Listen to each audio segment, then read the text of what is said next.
తిరిగి BCN news కి స్వాగతం.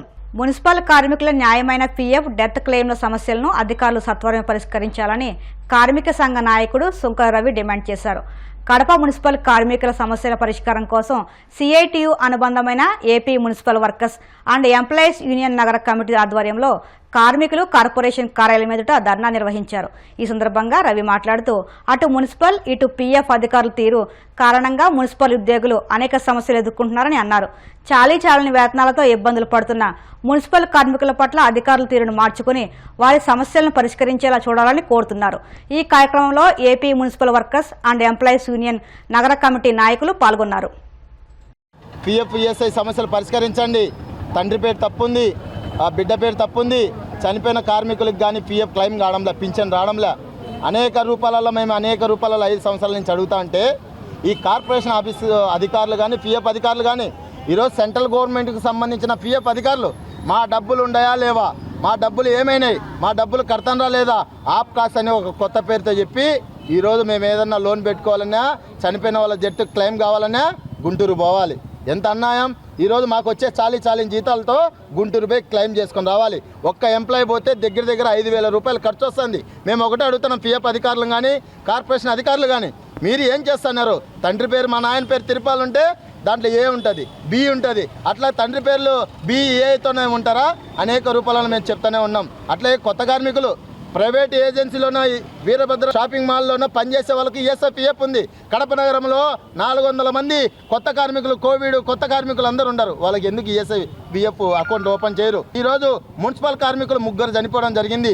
మొత్తం వాళ్ళకి ఏమి బెనిఫిట్స్ లేవు, మట్టి ఖర్చుల్లో ఏమి లేవు కొత్త కార్మికులకి. మేము ఒకటే అడుగుతున్నాం, మీరు కానీ సమస్య కానీ పరిష్కరించుకుంటే మేము బుధవారం నుంచి రిలే నిరాహార దీక్షలు చేస్తాం. కడప నగరంలో ఆప్కోస్లో కార్మికులకు అందరికి కానీ చనిపోయిన కుటుంబాలలో కానీ కనీసం ఇంతవరకు డబ్బులు బెనిఫిట్ అనేది రాలేదు.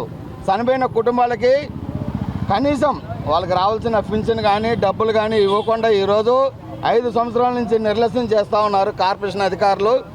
ఎందుకంటే 3 నెలలకు ఒకరిని సీట్లు మారవటం, తండ్రి పేరు తప్పు, లేదంటే భార్య పేరు తప్పు, లేదంటే కొడుకు పేరు, వీళ్ళందరి పేర్లు తప్పు ఉందనేది అన్నీ తీసుకుంటామంటారు. పాస్బుక్ కానీ, లేదంటే మా నాయన వాళ్ళది ఆధార్ కార్డులు, మా నాయన వాళ్ళది జేజబ్బలది ఆధార్ కార్డులు ఇవన్నీ తీసుకుంటాండి, రేషన్ కార్డులు తీసుకుంటాండి, అన్నీ తెచ్చిచ్చిన ఒకళ్ళు ఉండి తెచ్చిస్తే అవన్నీ కానీ ఇప్పటికీ దాదాపు 5 సంవత్సరాల నుంచి పెండింగ్లోనే ఉంది.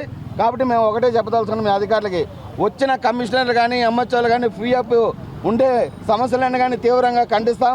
దాన్ని ఖచ్చితంగా చేస్తామని చెప్పడమే కానీ చేసే పద్ధతులు ఈరోజు లేరు. అదేవిధంగా కొత్తగా తీసుకున్న కార్మికులు అర్సనల్ వర్కర్స్కు వాళ్ళు దాదాపు 4 సంవత్సరాల నుంచి కరోనా నేపథ్యం నుంచి పనిచేస్తున్నారు. వాళ్ళకి పీఎఫ్ ఈఎస్ఐ కానీ కల్పించమంటే ఇంతవరకు కల్పించలేదు. మరోవైపు ఇంతవరకు పెండింగ్ జీతాలు కానీ ఇవ్వలేదు వాళ్ళకి. అంతేకాకుండా ఈరోజు రాత్రి పగలు అనుకుంటా పనిచేసిన కార్మికులకి ఈరోజు రక్షణ లేకుండా నైట్లలో పనులు చేపించుకొని మహిళా లేడీస్లతో వాళ్ళతో అందరితో ఈరోజు ఇబ్బందికరంగా ఈరోజు కడప కార్పొరేషన్ అధికారులు ఎవరిస్తున్నా ఇవన్నీ కానీ మానుకోవాలి. లేని ఎడల పెద్ద ఎత్తున ఆందోళన కార్యక్రమం కానీ పోయేదానికి మేము సిద్ధంగా ఉంటాము. శ్రీ సత్యసాయి జిల్లా మడకశిర పట్టణంలోని డిగ్రీ కాలేజీ వద్ద డిఎస్సి, ఎస్జిటి శిక్షణ తరగతులను ఎమ్మెల్యే ఎంఎస్ రాజు ఆధ్వర్యంలో ప్రారంభించారు. ఎమ్మెల్యే ఎంఎస్ రాజు సొంత నిధులతో శిక్షణ తరగతులు చేపట్టారు. ఈ సందర్భంగా ఎమ్మెల్యే ఎంఎస్ రాజు మాట్లాడుతూ మడకశిర ప్రాంతంలో బాగా చదువుకుని ఉద్యోగాలు తెచ్చుకోవాలని, మడకశిరకు మంచి పేరు తీసుకురావాలని తెలిపారు. గౌరవ ముఖ్యమంత్రి గారు మొదటి సంతకం మెగా డిఎస్సి మీద పెట్టడం జరిగింది. అనంతపురం ఉమ్మడి జిల్లాలో మడకశిర నియోజకవర్గం పూర్తిగా వెనుకబాటుతనంతో ఉన్నటువంటి నియోజకవర్గం నుంచి ఉపాధ్యాయులు కావాలనే ఆశావాహులకి ఉచిత డిఎస్సి కోచింగ్ సెంటర్ని మడకశిర నియోజకవర్గంలో ఏర్పాటు చేయడం జరిగింది. దాదాపు 360 మంది ఎన్రోల్మెంట్ చేసుకోవడం జరిగింది. ఈ మెగా డిఎస్సినే కాదు, కాంపిటేటివ్ ఎగ్జామ్స్ ఏది ప్రభుత్వం పెట్టినా, ఏ ఉద్యోగ నియామకాలు పెట్టినా, బ్యాంకింగ్ కావచ్చు, పోలీస్ కావచ్చు, ఏ ఉద్యోగ నియామకాలకు ఉత్తర్వులు జారీ చేసినా దానికి సంబంధించిన కోచింగ్ సెంటర్ని మడకశిర నియోజకవర్గంలో వైసీపీ ప్రభుత్వ నిర్లక్ష్యం కారణంగానే తాగునీటి వ్యవస్థ భ్రష్టు పట్టిందని ఎమ్మెల్యే ప్రత్తిపాటి పుల్లారావు పేర్కొన్నారు. పల్నాడు జిల్లా చిలకలూరిపేటలో ఎన్టీఆర్ సుజల పథకం పట్టణానికి తాగునీరు అందించే పాత చెరువును అధికారులతో కలిసి ఆయన పరిశీలించారు. ₹2కే 20 లీటర్ల తాగునీరు అందించే ప్లాంట్ను వైసీపీ ప్రభుత్వం నిర్వీర్యం చేసిందని మండిపడ్డారు. తాగునీరు కలుషితమై అనేక మంది అనారోగ్యం బారిన పడ్డారని దుయ్యబట్టారు. నీరు రంగు మారకుండా ఉండేందుకు అధికారులు తీసుకోవాల్సిన చర్యలపై ఆయన పలు సూచనలు చేశారు. నేను అప్పుడే అన్నాను, ఎందుకు నీకు ఈ మంత్రి పదవి సిగ్గుండాలా? మంత్రి పదవిలో కొనసాగాలంటే చెరువుకు నీళ్లు కూడా పెట్టలా, 20 రోజుల్లో మంచినీళ్ళు లేవు. పట్టణ ప్రజలకు ఏం సమాధానం చెప్తారు? పారిపోయారు. ఇప్పుడు చేతిలో పని, మంత్రి పదవి చేతిలో ఉండి, మంత్రి పదవి చేతిలో ఉంటే నీళ్లు పెట్టడం ఎందుకు అసాధ్యం?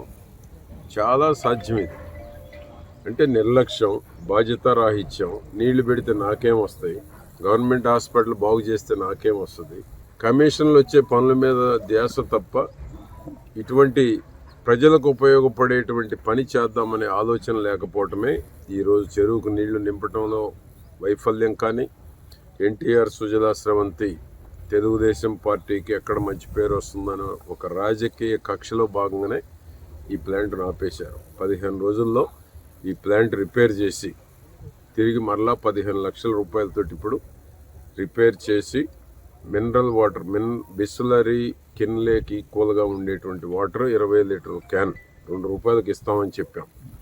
సర్వైవల్కి ఎంత పెట్టాలనో, ఏది ఏమైనా బయట మార్కెట్లో దానికన్నా 25% రేట్లోనే ఉంటుంది. అంటే 75% పేదవారికి తక్కువ రేటుకు ఉంటుంది. ₹2 అన్నాం. మా ఎన్టీఆర్ ట్రస్ట్ రామకృష్ణ గారు, CEO రాజేంద్ర కుమార్ గారు ఒక ఎస్టిమేషన్ వేసి only survival, no loss no profit కింద మినరల్ వాటర్ 20 లీటర్ల క్యాన్ 15 రోజుల్లో దీన్ని ప్రారంభించడం జరుగుతుంది. 25 అవుట్లెట్ల ద్వారా మంచినీరు అందించేటువంటి ప్రయత్నం చేస్తున్నాం. ఇప్పుడు చెరువు దగ్గరికి వెళ్ళి వాళ్ళ తప్పిదాలు ఒక్కోడు చూస్తూ ఉంటే చిలకలూరుపేట ప్రజలకు తీరం ద్రోహం చేశారు. చరిత్రలో ఉండిపోయేటువంటి ద్రోహాన్ని చేశారు. మంచినీళ్ళు లేవు, శానిటేషన్ లేదు, లైట్లు లేవు. మంత్రి పదవిగా ఉండి ఇంత ఘోరంగా వైఫల్యం చెందినటువంటి అసమర్థపు అవినీతి మంత్రి. సరే, ఇప్పుడు పారిపోయారు, వాళ్ళ గురించి నేను మాట్లాడటం కూడా వేస్ట్. దాని గైడ్ లైన్స్ స్పష్టంగా వచ్చినాయి. మేనిఫెస్టోలో ఏం పెట్టారో దాని ప్రకారం ఇస్తారు.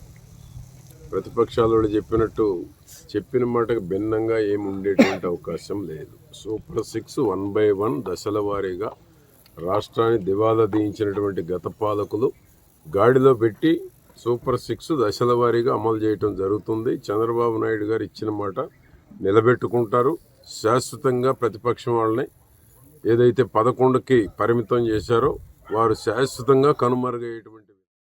పల్నాడు జిల్లా ఎస్పీగా కె శ్రీనివాసరావు బాధ్యతలు స్వీకరించారు. చరిత్రాత్మకమైన పల్నాడు జిల్లాకు తాను ఎస్పీగా రావడం సంతోషదాయకమని అన్నారు. ఎలక్షన్ జరిగినప్పటి నుంచి పల్నాడులో అనేక సమస్యలు వచ్చాయని, గతంలో ఉన్న ఎస్పీ వాటిని సమర్థవంతంగా పరిష్కరించారని అన్నారు. తాను కూడా జిల్లాలోని పరిస్థితులను తొందరగా అవగాహన చేసుకుని చట్టపరంగా అన్ని సమస్యలు పరిష్కరిస్తానని అన్నారు. చట్ట వ్యతిరేక చర్యలకు పాల్పడిన వారిపై కఠిన చర్యలు తీసుకుంటామని అన్నారు. జిల్లాలో తప్పుడు కేసులు బనాయించకుండా కృషి చేస్తానన్నారు. డిస్ట్రిక్ట్కి ఎస్పీగా నాకు ఈ అవకాశం ఇచ్చినటువంటి గౌరవ ముఖ్యమంత్రి గారికి, మా డీజీపీ గారికి, మా సీనియర్ ఆఫీసర్స్ అందరికీ కూడా హృదయపూర్వక కృతజ్ఞతలు. ఈ మధ్యకాలంలో ఎలక్షన్స్ జరిగిన దగ్గర నుంచి కూడా పల్నాడు డిస్ట్రిక్ట్ గురించి నెంబర్ ఆఫ్ ఇష్యూస్ అవి చూడడం జరిగింది. ఇక్కడ కూడా చాలా సమస్యలు రావడం జరిగింది. వాటన్నిటినీ కూడా నా ముందు పనిచేసినటువంటి అధికారులు వాటిని సమర్థవంతంగా పరిష్కరించడం జరిగింది. సో నేను కూడా ఈ విషయాలు ఏవైతే ఉన్నాయో వాటిని తొందరగా అవగాహన చేసుకుని వాటిని చట్టపరంగా ఏ విధంగా చేయాలో ఆ విధంగా చేయడానికి కృషి చేయడం జరుగుతుంది. ముఖ్యంగా ఏదైతే చట్ట వ్యతిరేకంగా చేసిన వాళ్ళు ఎవరైతే ఉన్నారో వాళ్ళ పట్ల చట్టపరంగా ఎంత ఎక్స్టెంట్కి అయితే మనం యాక్షన్ తీసుకోగలుగుతామో అన్నింటినీ ఇంప్లిమెంట్ చేయడం జరుగుతుంది. ఏదో ఒక సెక్షన్స్ పెట్టి ఏదో చేసి అక్కడ వరకే కాకుండా ఫర్దర్ యాక్షన్ ఏదైతే తీసుకోవాలో వాటిని కూడా డెఫినెట్గా చేయటం అయితే జరుగుతుంది. అట్లాగే ఎవరి మీదైనా ఏమైనా తప్పుడు కేసులు కానీ ఎక్కడైనా ఏమైనా జరగకుండా కానీ జరిగినా కూడా ఇమీడియట్గా తెలుసుకున్న వెంటనే మాత్రం వాటి పట్ల ఖచ్చితంగా స్పందించడం జరుగుతుంది. విమెన్ ప్రయారిటీ డెఫినెట్గా తీసుకోవడం జరుగుతుంది. అలాగే ఈ సీసీ కెమెరాస్ ప్రాజెక్ట్ ఏమవుతుందో దాని విషయంలో ముఖ్యంగా ఈ గాంజా ఏదైతే ఉందో డ్రగ్స్, యాంటీ డ్రగ్స్, దానికి సంబంధించి 100 days క్యాంపెయిన్ ఇవ్వడం జరిగింది, 100 days ప్రోగ్రామ్ ఇవ్వడం జరిగింది. దానికి సంబంధించి పల్నాడు జిల్లాను కూడా సమర్థవంతంగా ఆ కార్యాచరణని తీసుకురావడం జరుగుతుంది. అది ప్రయారిటైజ్డ్గా చేయడం జరుగుతుంది యాంటీ డ్రగ్స్ క్యాంపెయిన్. అందులో ఎవరెవరైతే ఉన్నారో వాళ్ళ తాలూకా రోల్ ఆధారంగా, పాత్ర ఆధారంగా చట్టపరంగా చర్యలు తీసుకోవడం జరుగుతాయి. వివిధ రకాలైన కౌన్సిలింగ్లు కూడా కండక్ట్ చేయడం జరుగుతుంది. ఏవైతే కొన్ని ఇల్లీగల్ యాక్టివిటీస్ ఏమైనా జరుగుతుంటే అవి ఏమైనా కానీ ఖచ్చితంగా ఎవిడెన్స్ ఆధారంగా కానీ ఉంటే వాటి పట్ల కూడా పోలీస్ పరంగా మేము ఎంతవరకు అయితే చేయగలుగుతామో అది ఖచ్చితంగా చేయడం జరుగుతుంది. అదర్ డిపార్ట్మెంట్స్ ఏమైనా కలిసి చేయాలి అని అనుకుంటే వాళ్ళతో కూడా సమన్వయం చేసుకుని ముందుకు వెళ్ళడం జరుగుతుంది. ప్రజలందరికీ కూడా మీ ద్వారా తెలియజేసేది ఏంటంటే మీ సమస్యలు ఏవైతే ఉన్నాయో వాటిని ఖచ్చితంగా నా దృష్టికి తీసుకురండి.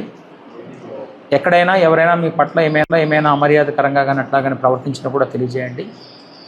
ఖచ్చితంగా మేము స్పందించడం జరుగుతుంది ఉన్నతాధికారులను. అలాగే మీరు కూడా అన్నెసరీ విషయాల జోలికి పోకుండా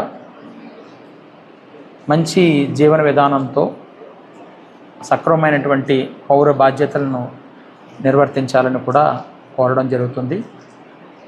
ఎవరైనా మిమ్మల్ని అన్నెసరిగా ఇన్స్టిగేట్ చేసినా కూడా అనవసరమైనటువంటి వాటికి వెళ్ళి మీ తాలూకా వాల్యుబుల్ లైఫ్ ఏదైతే ఉందో దాన్ని వేరే విధంగా పోనివ్వకుండా చూసుకోమని కూడా తెలియజేయడం జరుగుతుంది. వార్తలు ముగించే ముందు ముఖ్యాంశాలు మరొక్కసారి. తెలుగు రాష్ట్రాలకు వాతావరణ శాఖ కీలక అప్డేట్. మరో 5 రోజులు కుండపోత వర్షాలు కురిసే అవకాశం.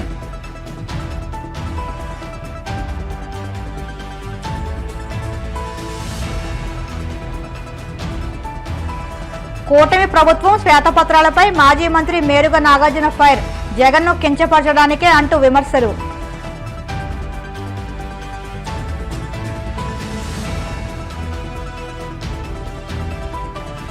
చింతూరు ఏజెన్సీలో భారీగా పట్టుబడిన తాబేళ్లు. కోరుకొండ నుంచి ఒడిశాకు తరలిస్తుండగా పట్టుకున్న అటవీశాఖ అధికారులు.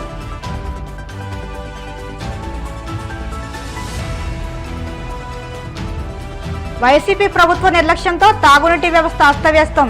ఎన్టీఆర్ సుజల పథకాన్ని నిర్వీర్యం చేశారంటూ ఎమ్మెల్యే ప్రత్తిపాటి పుల్లారావు ఆగ్రహం. ఈ వార్తలు ఇంతటితో సమాప్తం. మరిన్ని వార్తల కోసం BCN digital YouTube channel, Facebook పేజీని ఫాలో అవ్వండి. అప్డేట్ వార్తల కోసం ప్లీజ్ సబ్స్క్రైబ్.